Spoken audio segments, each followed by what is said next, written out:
ક્લાસની અંદર આપ સૌનું હાર્દિક સ્વાગત છે। તો મિત્રો આજે આપણે ધોરણ 8 માં પાઠ નંબર 4 કર્મયોગી લાલ બહાદુર શાસ્ત્રી। મિત્રો આજે લાલ બહાદુર શાસ્ત્રીની પુણ્યતિથિ નિમિત્તે कोटि कोटि प्रणाम। मित्रों आज लाल बहादुर शास्त्री जी अपना पूर्व वडाप्रधान लाल बहादुर शास्त्री आज पुण्यतिथि है, कोटि कोटि प्रणाम करीए छीए। तो ये लाल बहादुर शास्त्री ने भारत रत्न तरीके बिरदवामां आव्या हता। तो मित्रों आज एमनी आपणे कर्मयोगी लाल बहादुर शास्त्री आज आप चर्चा करवानी है।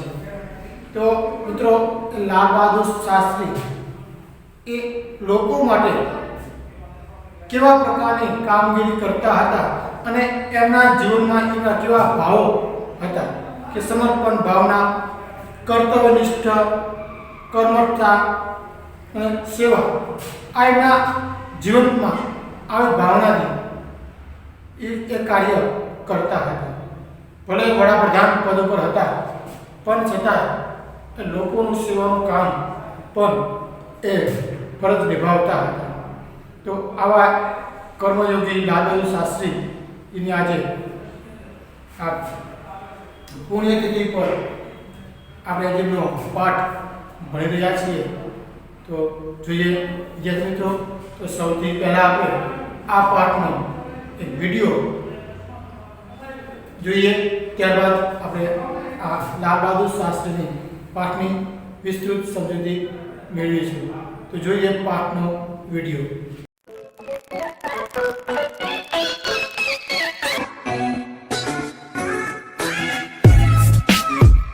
मित्रों, आप इनके बारे में जानते होंगे। वे हमारे राष्ट्रपति थे। आज लेखक के नाते इनका परिचय प्राप्त करते हैं। नाम शंकर दयाल शर्मा। जन्मतिथि 19 अगस्त 1918। मृत्युतिथि 26 दिसंबर 1999। जन्मस्थान भोपाल, मध्य प्रदेश। विशेष हमारे देश के राष्ट्रपति। राष्ट्रपति काल 1992 से 1997। हाँ तो मित्रों, शंकर दयाल शर्मा हमारे 9वें राष्ट्रपति थे। उनकी प्रारंभिक शिक्षा मध्य प्रदेश में हुई। उन्होंने इलाहाबाद तथा लखनऊ विश्वविद्यालय में पढ़ाई की और एमए एलएलबी की उपाधि प्राप्त की। राजनीतिक जीवन में वे विधायक, सांसद से राज्यपाल, उपराष्ट्रपति और राष्ट्रपति पद पर रहे। हिंदी और अंग्रेजी दोनों भाषाओं में उन्होंने अनेक पुस्तकें लिखीं, जैसे कि देशमणि, हमारे पथ प्रदर्शक, प्रतिष्ठित भारतीय, हमारे चिंतन की मूलधारा इत्यादि। शास्त्री जी के नाम के साथ कर्मयोगी विशेषण जोड़ना बिल्कुल उपयुक्त है, क्योंकि मुझे तो उनका सारा जीवन ही कर्म से भरा हुआ मालूम पड़ता है। शास्त्री जी सामान्य परिवार से ऊपर उठकर देश के प्रधानमंत्री के जिस महत्वपूर्ण पद तक पहुंचे, उसका रहस्य उनके कर्मयोगी होने में ही छिपा हुआ है। वे उन लोगों में भी नहीं थे जो भाग्य पर भरोसा करके बैठे रहते हैं और अचानक कभी सफलता मिल जाती है, बल्कि वे उन लोगों में से थे जिनको अपनी हथेली की लकीरों के बजाय अपने चिंतन और कर्म की शक्ति पर अधिक भरोसा होता है, और वे क्रमशः अपने जीवन का रास्ता बनाते हुए आगे बढ़ते हैं। शास्त्री जी के लिए कर्म ही ईश्वर था और इसके प्रति बिना किसी फल की आशा किए संपूर्ण भाव से समर्पित रहते थे। यहां तक कि जब भी उन्हें फल की प्राप्ति के अवसर मिले, तब भी उन्होंने उस ओर हमेशा उपेक्षित दृष्टि ही रखी। उनका जीवन दर्शन गीता के निष्काम कर्मयोगी का प्रतिरूप था। इसलिए मैं समझता हूं कि उन्हें केवल कर्मयोगी के बजाय निष्काम कर्मयोगी कहना कहीं अधिक उपयुक्त होगा। अपने उद्देश्य के प्रति दृढ़ आस्था, उस उद्देश्य को प्राप्त करने के लिए कर्म का भाव तथा उस कर्म के प्रति संपूर्ण समर्पण, ये तीन बातें मुझे उनके संपूर्ण चरित्र तथा जीवन दर्शन में दिखाई पड़ती है।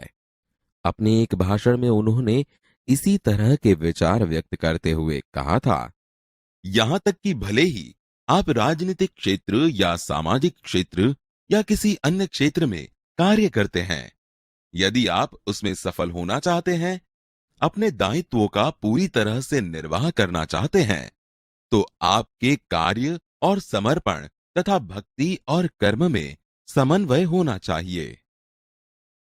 मैं शास्त्री जी की सफलता का रहस्य उनके इसी महत्वपूर्ण चिंतन में मानता हूं। साथ ही यह भी मानता हूं कि किसी भी व्यक्ति, समाज और देश के विकास का रहस्य इसी भक्ति और कर्म के सिद्धांत में निहित है। शास्त्री जी का संपूर्ण जीवन श्रम, सेवा, सादगी और समर्पण का अनुपम उदाहरण है। उनके ये गुण केवल उनके कार्यों और विचारों में ही अभिव्यक्ति नहीं पाते थे, बल्कि उनको देखने से ही इन सभी भावों का एहसास हो जाता था।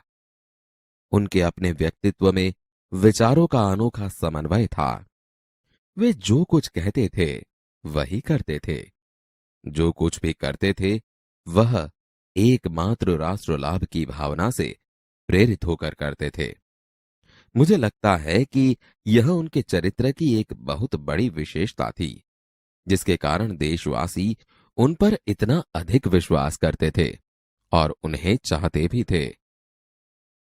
पंडित नेहरू की समृद्ध राजनीतिक विरासत को संभालना और उसे आगे ले जाने का काम कम कठिन नहीं था, लेकिन देश ने उस समय यह साफ साफ देखा कि उसे संभालने की ताकत शास्त्री जी में ही है, और शास्त्री जी ने अपने निर्मल चरित्र और दृढ़ संकल्प शक्ति द्वारा देश की इस आकांक्षा को पूरा किया। शास्त्री जी की एक सबसे बड़ी विशेषता यह थी कि वे एक सामान्य परिवार में पैदा हुए थे। सामान्य परिवार में ही उनकी परवरिश हुई, और जब वे देश के प्रधानमंत्री जैसे महत्वपूर्ण पद पर पहुंचे, तब भी वह सामान्य ही बने रहे। विनम्रता, सादगी और सरलता उनके व्यक्तित्व में एक विशिष्ट प्रकार का आकर्षण पैदा करते थे। इस दृष्टि से शास्त्री जी का व्यक्तित्व बापू के अधिक करीब था, और कहना न होगा कि बापू से प्रभावित होकर ही सन 1921 में उन्होंने अपनी पढ़ाई छोड़ दी। शास्त्री जी पर भारतीय चिंतकों डॉक्टर भगवान दास तथा बापू का कुछ ऐसा प्रभाव रहा कि वह जीवन भर उन्हीं आदर्शों पर चलते रहे तथा औरों को इसके लिए प्रेरित करते रहे। शास्त्री जी के संबंध में मुझे बाइबल की वह उक्ति बिल्कुल सही जान पड़ती है कि विनम्र ही पृथ्वी के वारिस होंगे। शास्त्री जी ने हमारे देश के स्वतंत्रता संग्राम में तब प्रवेश किया था जब वे एक स्कूल में विद्यार्थी थे, और उस समय उनकी उम्र 17 वर्ष की थी। गांधी जी के आह्वान पर वे स्कूल छोड़कर बाहर आ गए थे। इसके बाद काशी विद्यापीठ में उन्होंने अपनी शिक्षा पूरी की। उनका मन हमेशा देश की आजादी और सामाजिक कार्यों की ओर लगा रहा। परिणाम यह हुआ कि सन 1926 में वे लोक सेवा मंडल में शामिल हो गए, जिसके वे जीवन भर सदस्य रहे। इसमें शामिल होने के बाद से शास्त्री जी ने गांधी जी के विचारों के अनुरूप अछूतोद्धार के काम में अपने आप को लगाया। यहां से शास्त्री जी के जीवन का एक नया अध्याय प्रारंभ हो गया। सन 1930 में जब नमक कानून तोड़ो आंदोलन शुरू हुआ, तो शास्त्री जी ने उसमें भाग लिया, जिसके परिणाम स्वरूप उन्हें जेल जाना पड़ा।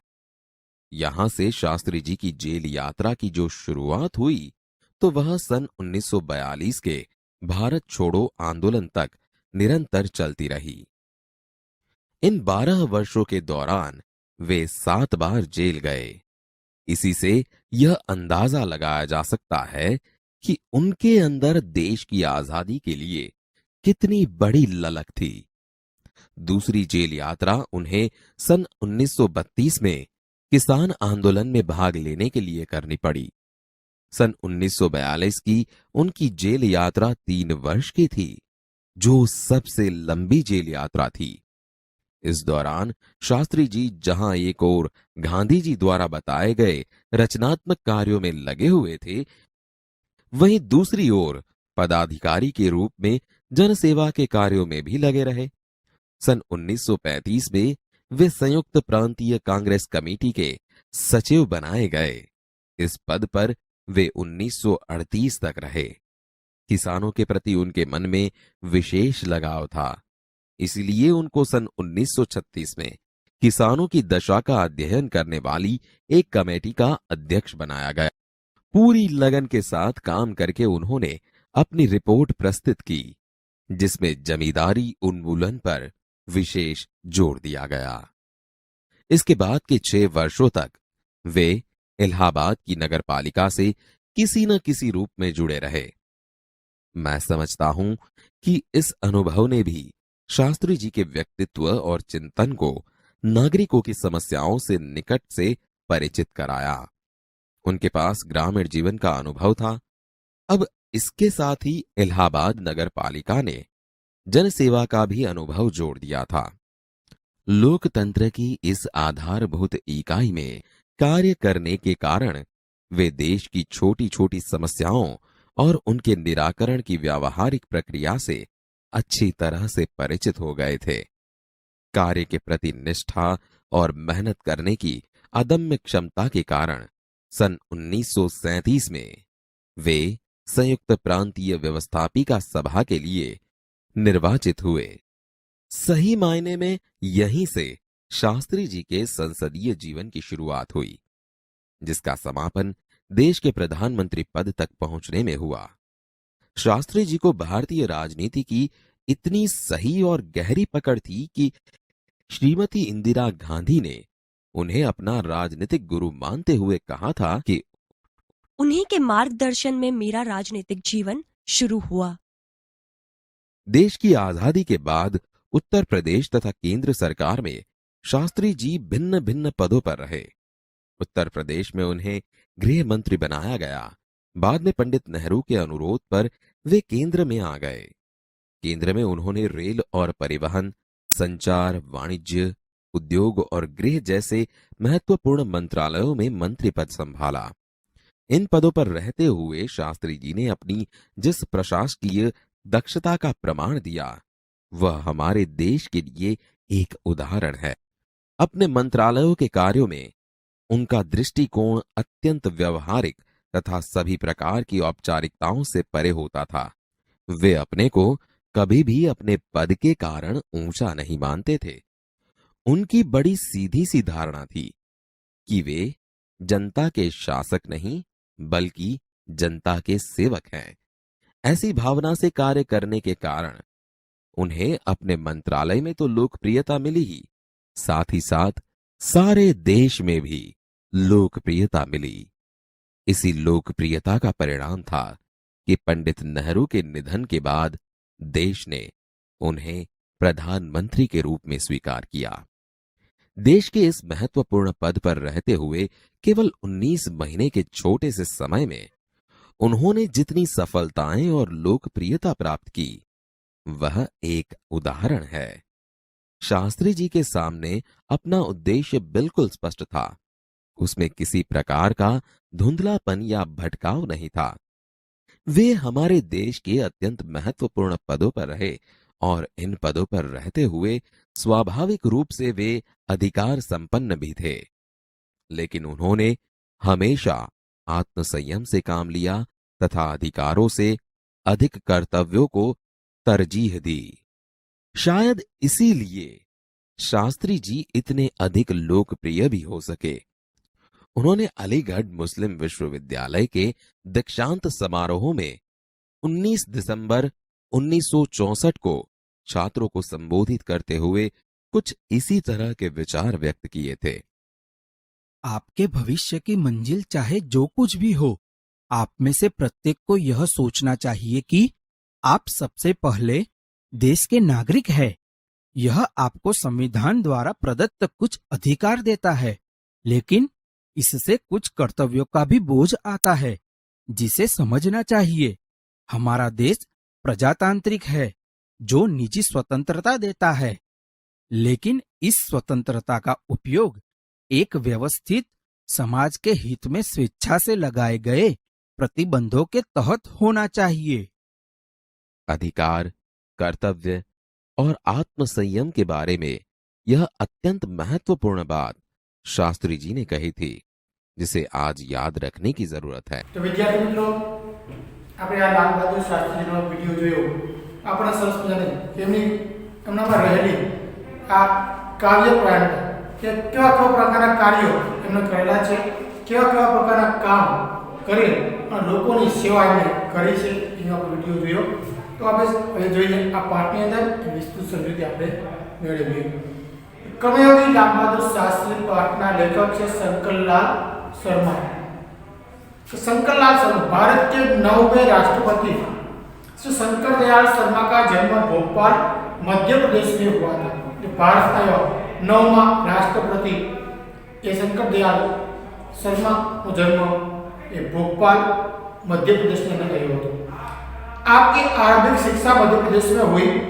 आगे की पढ़ाई अपने क्रमशः आगरा, इलाहाबाद तथा लखनऊ विश्वविद्यालय में की तथा एमए एलएलबी की उपाधियां प्राप्त की। बाद में कैम्ब्रिज विश्वविद्यालय में पीएचडी की उपाधि अर्जित की और वहीं पर 1 वर्ष तक प्रवक्ता रहे। तत्पश्चात भारत लौटकर आप राजनीति में सक्रिय हुए। विद्यालय और सांसद के रूप में आरंभ हुई आपकी राजनीतिक यात्रा राज्यपाल, उपराष्ट्रपति और राष्ट्रपति के सर्वोच्च पद पर जाकर समाप्त हुई। हिंदी और अंग्रेजी दोनों भाषाओं में आपने अनेक पुस्तकें लिखी, जिनमें से कुछ इस प्रकार है। देशमणि, हमारे पथ प्रदर्शक, प्रतिष्ठित भारतीय तथा हमारे चिंतन की मूलधारा। मित्रों इन्हें पुस्तकों ने लिखी है। कर्मयोगी लाल बहादुर शास्त्री रेखा चित्र में लेखक शास्त्री जी के व्यक्तित्व का विश्लेषण करते हुए यह निष्कर्ष प्रस्तुत करते हैं कि अपनी कर्मठता के गुण के कारण लाल बहादुर शास्त्री एक अति सामान्य परिवार से उठकर देश के प्रधानमंत्री पद तक पहुंचे। वे कर्म को ही ईश्वर मानते हैं। कर्म के प्रति अटल आस्था एवं संपूर्ण समर्पण उनके जीवन विकास का मूलाधार है। इन इकाई में समाविष्ट मूल्य समर्पण भावना, कर्तव्य निष्ठा, कर्मठता और सेवा आ गुणों थी आ लाल बहादुर शास्त्री व्यक्तित्व छलकायेલું રહે છે। મિત્રો तो જોઈએ આપણે પાઠની અંદર शास्त्री जी के नाम के साथ कर्मयोगी विशेषण जोड़ना बिल्कुल उपयुक्त है कि शास्त्री जी ना नामની સાથે કર્મયોગી એવા એમણે કામ કર્યા છે, એટલા માટે એને કર્મયોगी તરીકે ઓળખવામાં આવે છે। क्योंकि मुझे तो उनका सारा जीवन ही कर्म से भरा हुआ मालूम पड़ता है। लेखक એવું કહે છે કે એમનું આખું જે જીવન છે અનેક પ્રકારના કર્મોથી ભરેલું મને દેખાય છે। शास्त्री सामान्य परिवार से ऊपर उठकर देश के प्रधानमंत्री के जिस महत्वपूर्ण पद तक पहुंचे, उसका रहस्य उनकी कर्मयोगी होने में से छिपा हुआ है कि शास्त्री जी एक सामान्य परिवार में તેમનો જન્મ થયો હતો।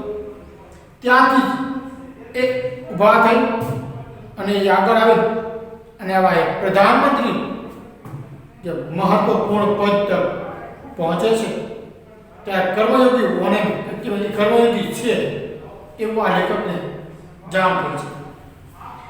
वे उन लोगों में भी नहीं थे, તે એના લોકોને અંદર નહોતું जो भाग्य पर भरोसा करके बैठे रहते हैं। કે ભાગ્ય નસીબ विश्वास राखी અને બેસી રહે છે और अचानक कभी सफलता मिल जाती है अचानक क्या आपको सफलता मिल जाती और है बल्कि वे उन लोगों में से थे परंतु आ लाल बहादुर शास्त्री एवं आएगा शास्त्री जी हता गए जिनको अपने हथेली की लकीरों के बजाय अपने चिंतन और कर्म की शक्ति पर अधिक भरोसा होता है और वे क्रमशः अपने जीवन का रास्ता बनाते हुए आगे बढ़ते जीवन क्रमशः कि पोताना पर एक विश्वास राखी અને પોતાનો જીવનનો એક રાસ્તો બનાવી અને એ આગળ એ વધતા રહે છે शास्त्री जी के लिए कर्म ही ईश्वर था कि शास्त्री जी માટે આ કર્મ जो करे છે एक भगवान ईश्वर माने છે और इसके प्रति बिना किसी फल की आशा किए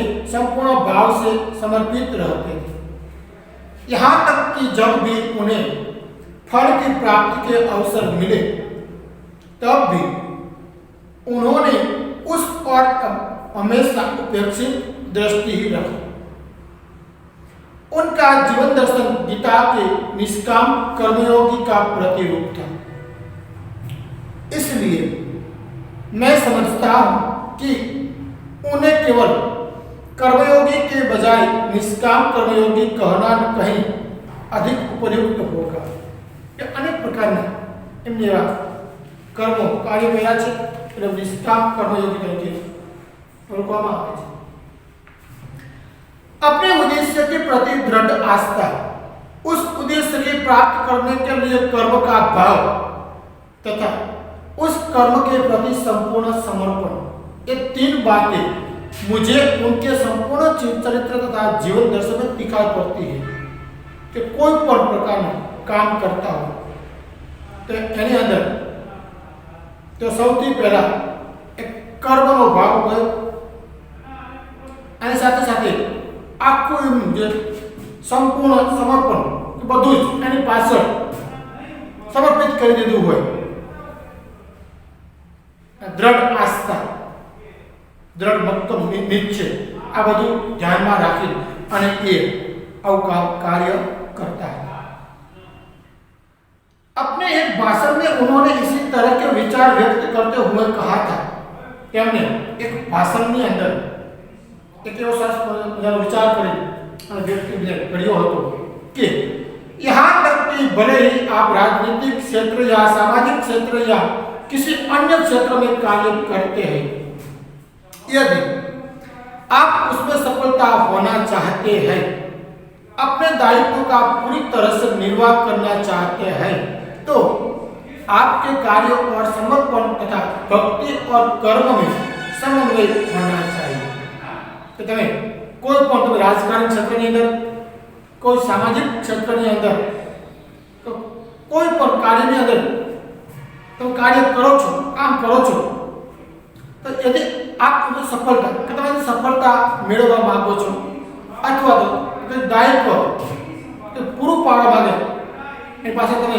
કાર્ય કરો છો આ બધું એ પાસે સમર્પણ ભક્તિ કર્મ આ બધું સમન્વય હોવો જોઈએ બધું અંદર હોવું જોઈએ તો જ આપણે એ રાજકારણની અંદર કે સામાજિક કાર્યની અંદર કે ધાર્મિક કાર્યની અંદર આપણે એ કામ કરી શકીએ છીએ मैं शास्त्री की सफलता का रहस्य उनके इसी महत्वपूर्ण चिंतन में मानता हूँ साथ ही यह भी मानता हूं कि किसी भी व्यक्तित्व समाज और देश के विकास का रहस्य इसी भक्ति और कर्म के सिद्धांत में निहित है शास्त्री जी के सफलता रहस्य अनेक महत्वपूर्ण चिंतन चिंतित माने छे साथे साथे कोई पण व्यक्ति हो कि कोई पण समाज कोई पण देश नो विकास करवो हो तो एनी पाछळ आ शास्त्री जी भक्ति कर्म सिद्धांत एक कार्य करता रहे छे एने आगळ पड़तो एक कार्य लई जवा कामो ए करे छे शास्त्री का संपूर्ण जीवन श्रम सेवा, सादगी और समर्पण का अनुभव उदाहरण है। तो शास्त्री जी आ संपूर्ण जीवन है, एक जीवन श्रम એટલે કે મહેનત કરી, સતત સેવા કરતી રહેવી, સાદગી રહેવું સાદું, કપડા વસ્ત્ર બધું સાદા પહેરવાના, એની પાસે સમર્પણ કે બધું જ એની પાસે હોમી દીધું હોય, બધું સમર્પિત કરી દીધું હોય, એવા ભાવ જોવા મળે છે। उनके ये गुण केवल उनके कार्यों और विचारों में ही अभिव्यक्ति नहीं पाते थे, बल्कि उनको देखने से ही इन सभी भावों को एहसास हो जाता है। एमनाમાં રહેલા જે ગુણો છે એ કેવલ એમના કાર્યો માટે જ નહીં, પરંતુ જે વ્યક્તિ એને જોવે છે તરત જ એમના જે ચહેરા ઉપરથી જ આ બધા ભાવોનો અહેસાસ થવા લાગે છે કે આ શાસ્ત્રીજીમાં આવા પ્રકારના ભાવ પડેલા છે, એ આવા પ્રકારનું વર્તન કરે છે, આવું જીવન જીવી રહ્યા છે, એના ચહેરા ઉપરથી એના હાવભાવથી આપણને ખબર પડતી હોય છે। उनके अपने व्यक्तित्व में विचारों का अनोखा समन्वय है। એમના અને આપણા એક વ્યક્તિત્વની વિચારોનું કંઈક અનોખું અલગ પ્રકારનું સમન્વય રહેલો હોય છે। वे जो कुछ कहते थे वही करते थे। तो शास्त्री जी जे कहता है ये करता है। अमुक लोग एवा हो कि जे कहता हो बीजू ने करे पण बीजू। तो शास्त्री जी एवा न था कि जे एक कहता था एक काम ये करता है।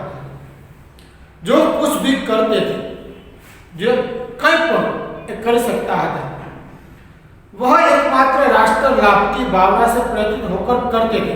ते एकमात्र राष्ट्र ने लाभ, राष्ट्र ने हित माटे, राष्ट्र ने लाभ थाय छे एना माटे आ अनेक प्रकार भावना थी आ कार्य करी रह्या हता। मुझे लगता है कि यह उनके चरित्र की एक बहुत बड़ी विशेषता थी। लेखक एवं माने छे के एवं लागे छे के बहुत चरित्र बहुत बड़ी मोटी एक विशेषता है, जिसके कारण देशवासी उन पर इतना अधिक विश्वास करते थे और इन्हें चाहते भी थे। जेना कारण थी आ देशवासियों लोगों एमना ऊपर अधिक प्रकार घणो विश्वास करे छे और बधा लोगों एमने चाहे छे। पंडित नेहरू की समृद्ध राजनीतिक विरासत को संभालना और उसे आगे ले जाने का काम कम कठिन नहीं। तो पंडित जवाहरलाल नेहरू ने समृद्धि के राजनीतिक विरासत की संभाल आगे आ બધું काम करूँ तो काम कम थोड़ा कम कठिन नहीं की। लेकिन देश में उस समय यह साफ साफ देखा कि उसे संभालने की ताकत शास्त्री जी में ही है और शास्त्री जी ने अपने निर्मल चरित्र और दृढ़ संकल्प शक्ति द्वारा देश की इस आकांक्षा को पूरा किया। जवाहरलाल नेहरू पछी आज आपड़ा शास्त्री जी वड़ा प्रधान बन्या, प्रधानमंत्री पद पर आव्या त्यारे आज जवाहरलाल नेहरू जे बधु गादी आपणे सोंपी त्यारे ए एवा नता पण आ साथे एमनो निर्मल चरित्र भाव, दृढ़ संकल्प, एक निश्चय संकल्प एनामां रहेली अनेक प्रकारनी शक्ति द्वारा आ देशनी आगे ले जावा कार्य करे रहे। शास्त्री जी की एक सबसे बड़ी विशेषता यह थी कि वे एक सामान्य परिवार में पैदा हुए थे। शास्त्री जी की एक सबसे मोटी विशेषता ये हती कि તેમનો जन्म एक सामान्य परिवार में थयो छे। सामान्य परिवार में ही उनकी परवरिश हुई कि सामान्य परिवार में अंदर एमनु परवरिश એટલે કે બાળપણ વીત્યું છે, એનું પાલન કરેલું છે। जब वे देश के प्रधानमंत्री जैसे महत्वपूर्ण पद पर पहुंचे तब भी वह सामान्य ही बने रहे। જ્યારે પણ વડાપ્રધાન શાસ્ત્રી जी वडाप्रधान पद पर पहुंचा त्यारे पण ए शास्त्रीजीનું जीवन एक सामान्य ज रह्युं કે સામાન્ય પરિવારના છે અને સામાન્ય બની રહી છે।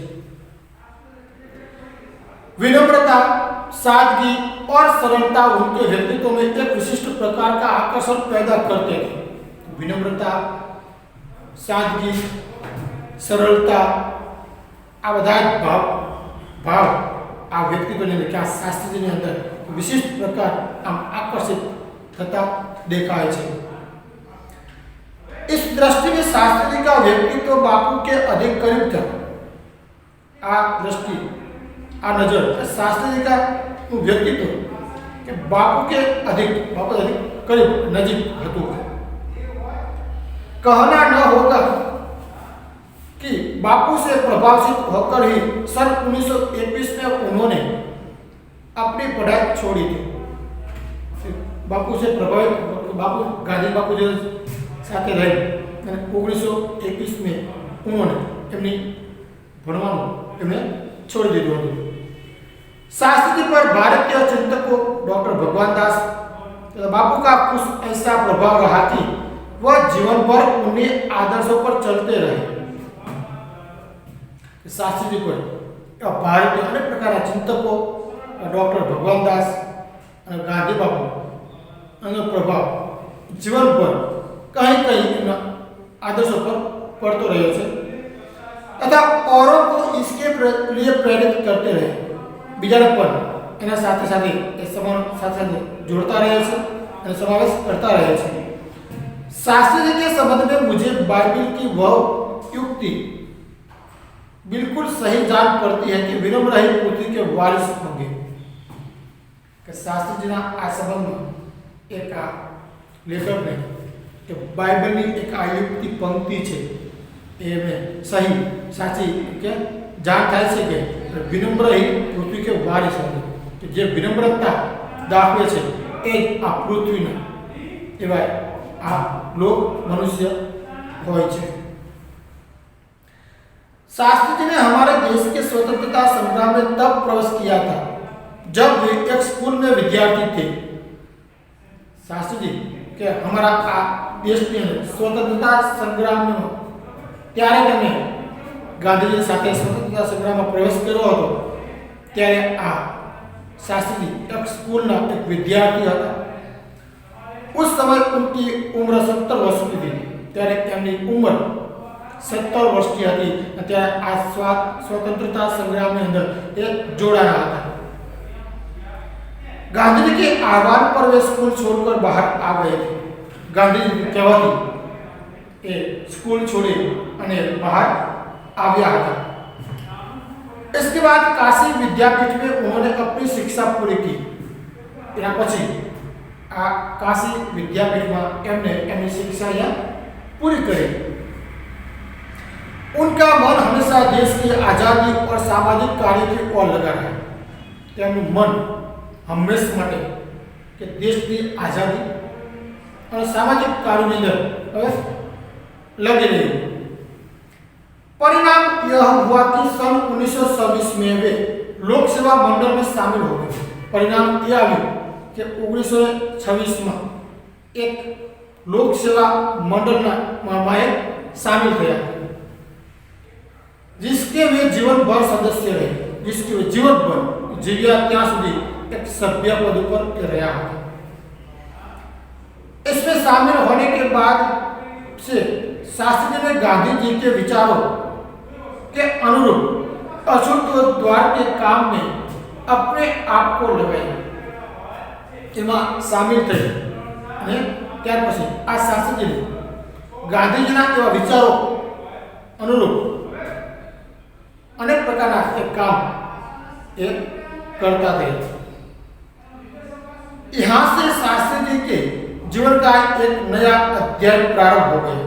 यहाँ थी आज शास्त्री जी एक नव अध्याय शुरू થઈ ગયો। सन 1930 में जब नमक कानून तोड़ो आंदोलन शुरू हुआ, सन 1930 में मीठानो कायदानो भंग के नमक कानून तोड़ो आंदोलन જ્યારે ગાંધીજીએ શરૂ કર્યું ત્યારે એની અંદર એક જોડાના तो शास्त्री जी ने उसमें भाग लिया। इसके परिणाम स्वरूप उन्हें जेल जाना पड़ा। तो शास्त्री जी તેમાં પણ ભાગ ભજવ્યો હતો અને ત્યારે ગાંધીજીને અને આ શાસ્ત્રી બધા જેલવાસ જેલમાં પણ એમને જવું પડ્યું હતું। यहाँ से शास्त्री जी की जेल यात्रा की जो शुरुआत हुई तो वह सन 1942 के भारत छोड़ो आंदोलन तक निरंतर चलती रही।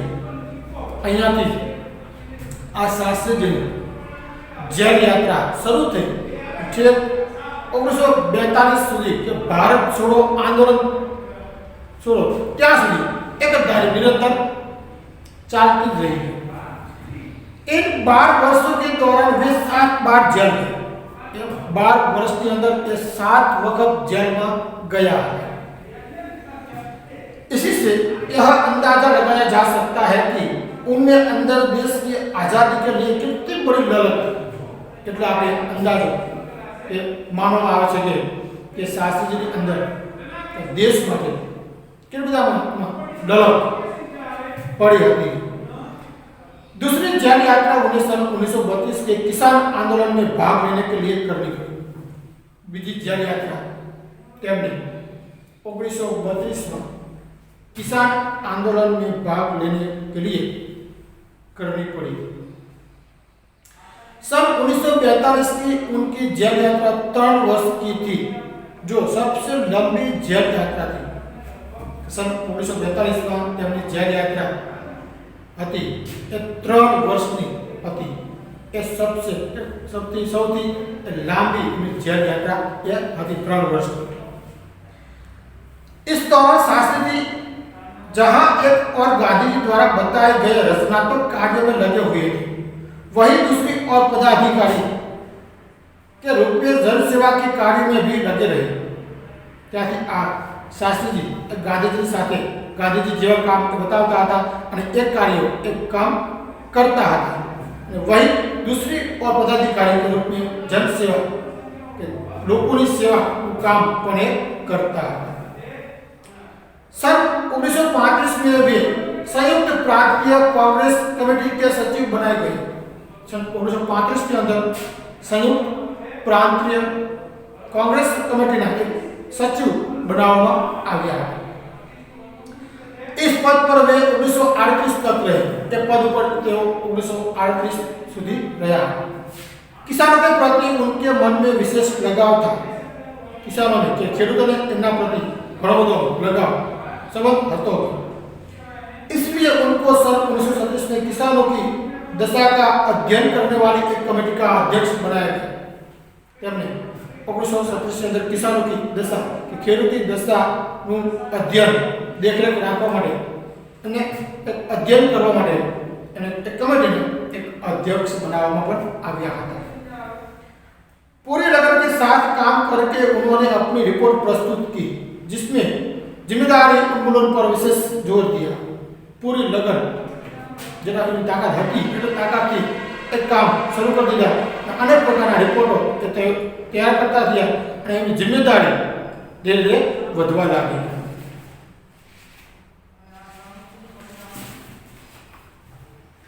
इसके बाद के 6 वर्ष तक वे इलाहाबाद की नगरपालिका से किसी न किसी रूप में जुड़े रहे। मैं समझता हूं कि इस अनुभव ने भी शास्त्री के व्यक्तित्व और चिंतन को नागरिकों की समस्या से निकट से परिचित कराया। उनके पास ग्रामीण जीवन का अनुभव था। अब इसके साथ ही इलाहाबाद नगरपालिका ने जन सेवा का भी अनुभव जोड़ दिया। लोकतंत्र भी इस आधारभूत इकाई में कार्य करने के कारण वे देश की छोटी छोटी समस्याओं को और उनके निराकरण की व्यावहारिक प्रक्रिया से अच्छी तरह परिचित हो गए थे। कार्य के प्रति निष्ठा और मेहनत करने की अदम्य क्षमता के कारण सन 1937 में वे संयुक्त प्रांतीय व्यवस्थापिका सभा के लिए निर्वाचित हुए। सही मायने में यही से शास्त्री जी के संसदीय जीवन की शुरुआत हुई, जिसका समापन देश के प्रधानमंत्री पद तक पहुंचने में हुआ। કે 1937 પછી અને અનેક પ્રકારના જે દેશની અંદર એક સભાની અંદર એને ગોઠવવામાં આવ્યા, ત્યાંથી એમનું બધું આ સંસદીય જીવનની શરૂઆત કરવામાં આવી છે અને ત્યારે દેશને પ્રધાનમંત્રી પદ ત્યારે પહોંચ્યા હતા, ત્યારે એમને પહોંચવામાં બધું પદો એમને તૈયાર રહ્યા હતા, તે છેક એક પ્રધાનમंत्री बन गया है। शासन को भारतीय राजनीति की इतनी सही और गहरी पकड़ थी कि श्रीमती इंदिरा गांधी ने उन्हें अपना राजनीतिक गुरु मानते हुए कहा था कि उन्हीं के मार्गदर्शन में मेरा राजनीतिक जीवन शुरू हुआ। कि भारतीय राजनीति ની અંદર એટલી બધી એમની સહી और સાચી અને ગહરી ઊંડી પકડ લીધી કે ઇન્દિરા ગાંધી ને પણ એને એક રાજનીતિના એક ગુરુ માનવામાં આવ્યા હતા, એને પણ આ માર્ગદર્શનમાં મારું राजनीतिक जीवन એટલે શરૂ થયું હતું।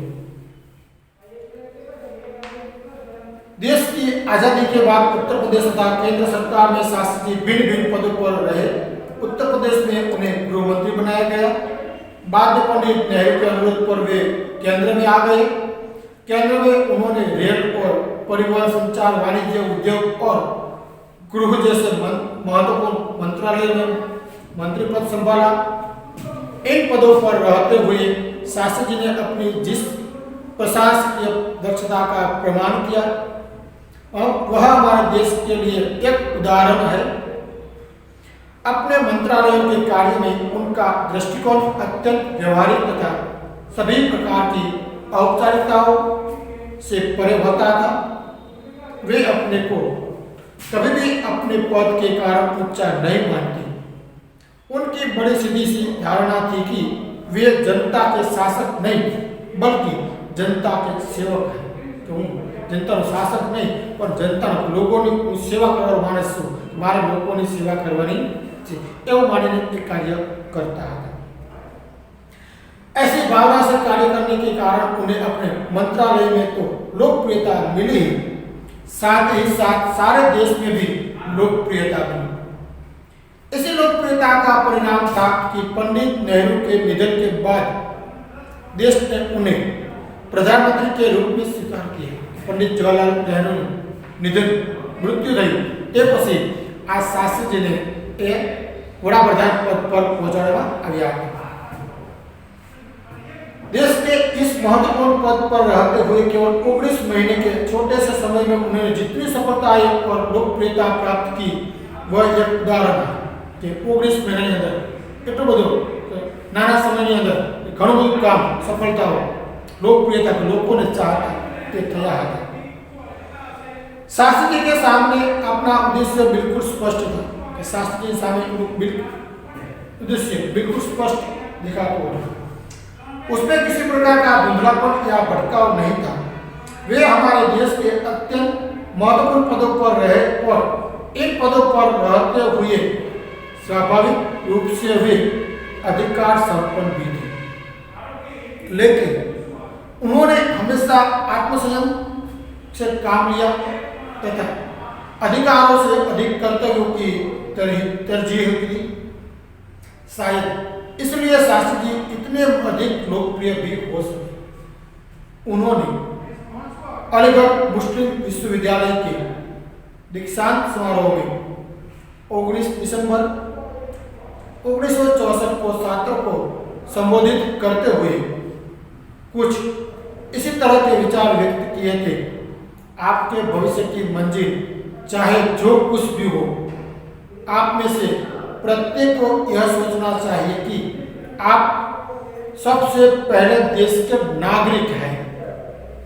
यह आपको संविधान द्वारा प्रदत्त कुछ अधिकार देता है, लेकिन इससे कुछ कर्तव्य का भी बोझ आता है जिसे समझना चाहिए। हमारा देश प्रजातांत्रिक है जो निजी स्वतंत्रता देता है, लेकिन इस स्वतंत्रता का उपयोग एक व्यवस्थित समाज के हित में स्वेच्छाएं से लगाए गए प्रतिबंधों के तहत होना चाहिए। अधिकार कर्तव्य और आत्मसंयम के बारे में यह अत्यंत महत्वपूर्ण बात सासू जी ने कही थी, जिसे आज याद रखने की जरूरत है। तो मित्रों, अहिया आ पाठ पूरो थाय छे कि शास्त्रीजीनी अंदर केवा केवा भाव रहेला छे, ए लोको माटे केवी केवी भावनाथी काम करता हता।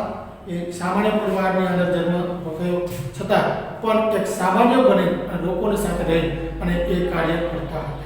तो मित्रों, अहिया पाठ पूरो थाय छे। तो આપણે પાઠના જે સ્વાધ્યાયના પ્રશ્નો છે એ આપણે મારી નોટબુકની અંદર સારા અક્ષરે લખીને તૈયાર કરવાના છે। તો અહીંયા આપણે પાઠ પૂરો કરીશું। તો વિદ્યાર્થી મિત્રો, આપણે એના પર એક નિબંધ છે, એ નિબંધ પર આપણે લખશું મારા પ્રિય નેતા વિશે એક નિબંધ પણ લખીશું કે આપણે કોઈ પણ નેતાનો આપણે લખી શકીએ છીએ। तो विद्यार्थी मित्रों, अहीं पाठ पूरो करीए छीए। अस्तु, आभार, जय हिंद।